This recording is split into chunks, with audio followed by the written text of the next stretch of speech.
Hello students, question number 28 from JEE Main 2022, 28 June, shift 2. The question is sum of squares of modulus of all the complex numbers z satisfying the equation this. क्या होंगी हमें बताना है ना, squares का सम of squares निकालना है modulus का। सबसे पहले इसको सिंप्लीफाई करूँ तो z को मैं इधर ले आऊँगा, अगर इस वाले को तो ये लिखा है z plus z bar is equal to, और यहाँ से मैं z स्क्वायर कॉमन ले लूँ तो बचेगा आयोटा प्लस 1। अब मैं अगर z को x प्लस आयोटा वाई मान लूँगा तो z बार हो जाएगा x माइनस आयोटा वाई, तो z प्लस जेड बार का वैल्यू 2x हो जाएगा।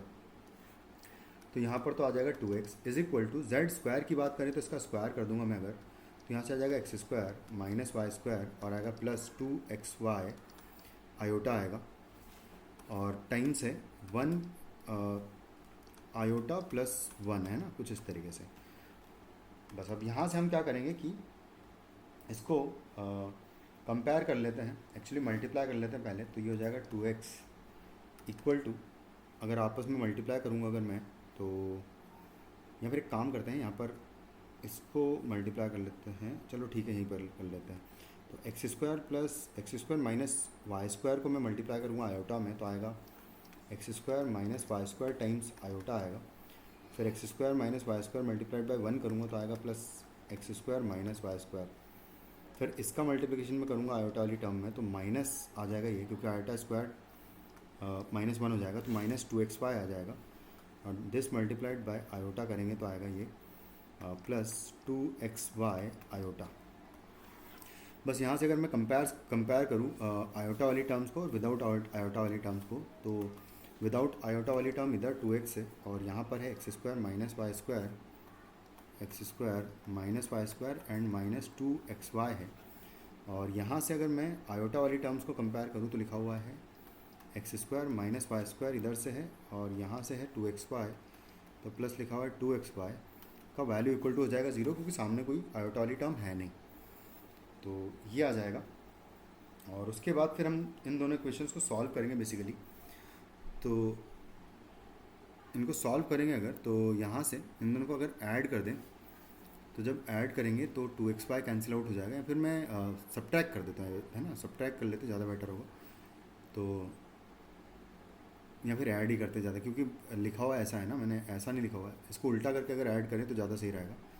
ठीक है, इक्वल टू 0 मैं सब्ट्रैक्ट कर लेते हैं इन दोनों टर्म्स को, है ना, यहाँ से सब्ट्रैक्ट करूँगा मतलब मैं, तो x square minus y square subtract हो जाएगा इससे, तो यहाँ पर है ना बचेगा क्या, दिस और दिस है ना, इसका डबल हो जाएगा, तो यहाँ पर आ जाएगा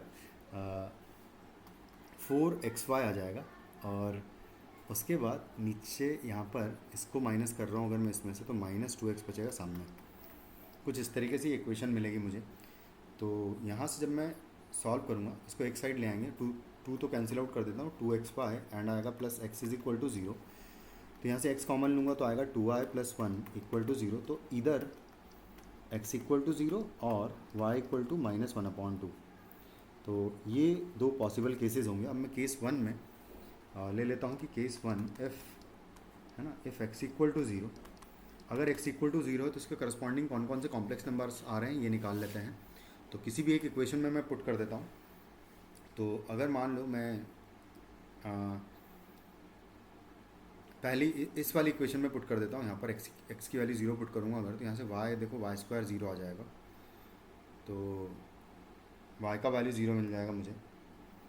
ठीक है ना, यहाँ पर अगर पुट करेंगे तो ये भी 0 हो जाएगा, ये भी 0 हो जाएगा, तो बचेगा सिर्फ y वाला टर्म, यानी वाई स्क्वायर इक्वल टू 0 आ जाएगा इन दिस सिचुएशन। तो y का वैल्यू 0 हो गया, यानी कि जो z कॉम्प्लेक्स नंबर है वो एक्चुअली 0 प्लस 0 आयोटा आ जाएगा। ये एक पॉसिबल केस यहाँ से आ रहा है।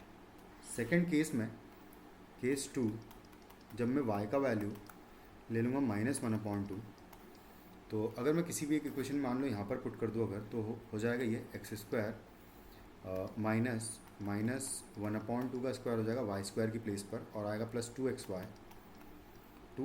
वाई की प्लेस पर माइनस 1/2 पुट करूँगा और इक्वल टू है 0। बस इसको सॉल्व करते हैं तो ये हो जाएगा एक्स स्क्वायर एंड आएगा माइनस 1/4 प्लस आएगा यहाँ पर 2 से 2 कैंसिल हो जाएगा, तो माइनस x बचेगा इक्वल टू 0।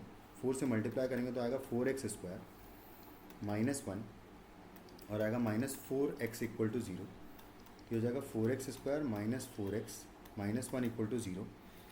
तो इसको अगर मैं सॉल्व करूँगा, इसको फैक्टराइज कर लेते हैं हम लोग, तो फैक्टराइज होगा, इसको परफेक्ट स्क्वायर बनाऊँ अगर मैं, तो ये 2x - 1 का होल स्क्वायर बनेगा, और साथ में -1 कर दूंगा तो -2 हो जाएगा ये, और इक्वल टू हो जाएगा 0। तो यहाँ से x की दो वैल्यूज आएगी, 2x - 1 will be equal two plus minus √2। तो यहाँ से x आ जाएगा 1 प्लस माइनस √2 और डिवाइडेड बाय आएगा 2, कुछ इस तरीके से आ जाएगा। और उसके करस्पॉन्डिंग y की वैल्यू तो हम ऑलरेडी बोल ही चुके हैं कि -1/2 होगा। तो जो कॉम्प्लेक्स नंबर्स यहाँ से मुझे मिलेंगे वो होंगे z इक्वल टू हो जाएगा यहाँ से x कोऑर्डिनेट, अगर मैं प्लस वाला लेता हूँ, मतलब कि 1 plus √2/2 plus iota times -1/2 iota आ जाएगा, या -i/2 आ जाएगा। और जो दूसरा कॉम्प्लेक्स नंबर यहाँ से मिलेगा z इक्वल टू आएगा 1 - √2/2 और -i/2 आएगा। तो इन सब के मॉड्यूलस निकाल लेता हूँ मैं। तो सबसे पहले तो इसका मॉड्यूलस की बात करें तो ये z1 बोल देता हूँ मैं, ये z2 बोल देता हूँ और z3 कह देते हैं। तो z1 का मॉड्यूलस 0 आएगा। स्क्वायर का सम निकालना है मुझे इन सब के मॉड्यूलस का। z2 का मॉड्यूलस मैं निकाल लेता हूँ। तो z2 का मॉड्यूलस का स्क्वायर इज इक्वल टू हो जाएगा 1 प्लस √2/2। इसको डिवाइड भी कर लेते हैं अगर, तो चलो डिवाइड बाद में कर लेंगे। तो 1 प्लस √2/2 का स्क्वायर और आएगा प्लस -1/2 का स्क्वायर आएगा। इसका स्क्वायर निकालूंगा तो आएगा 1 प्लस 2 प्लस आएगा 2√2 ऊपर और डिवाइडेड बाय आएगा 2 का स्क्वायर हो जाएगा 4, और प्लस 1/4 यहाँ से भी आएगा। तो इनको सबको ऐड कर देते हैं। तो ये हो जाएगा 3 प्लस 1 हो जाएगा 4 प्लस 2√2 होगा और डिवाइडेड बाय आएगा 4। तो ये हो जाएगा 1 प्लस 1/√2। यहाँ से वैल्यू मुझे मिलेगा जब इसको डिवाइड कर दूंगा मैं 4 से। और उसके बाद फिर z3 का मॉड्यूलस का स्क्वायर निकाल लेता हूँ। तो z3 के मॉड्यूलस का स्क्वायर यानी कि इसका स्क्वायर निकालना है, तो यह आ जाएगा 1 माइनस √2/2 के पूरे का स्क्वायर आ जाएगा, एंड प्लस -1/2 का स्क्वायर आएगा। इसका स्क्वायर भी निकालेंगे तो आएगा 1 प्लस 2 एंड आएगा -2√2 आएगा, और डिवाइडेड बाय 4 एंड प्लस 1/4 यहाँ से आएगा। तो फिर से ये आएगा 4 माइनस 2√2 आएगा और डिवाइडेड बाय 4 आएगा। तो इसकी वैल्यू आ जाएगी 1 माइनस 1/√2। तो दोनों के स्क्वायर्स का सम ऐड करेंगे, यानी कि तीनों का बल्कि। तो z1 का मॉड का स्क्वायर प्लस z2 के मॉड का स्क्वायर प्लस z3 के मॉड का स्क्वायर इक्वल टू हो जाएगा, z1 के मॉड का स्क्वायर 0 था, प्लस इसका आया है 1 प्लस 1/√2 और प्लस इसका आया है 1 माइनस 1/√2 z3 का मॉड का स्क्वायर। तो ये कैंसिल आउट और फाइनली वैल्यू आपको 2 मिल जाएगी इसकी। तो answer of this question will be 2। Thank you.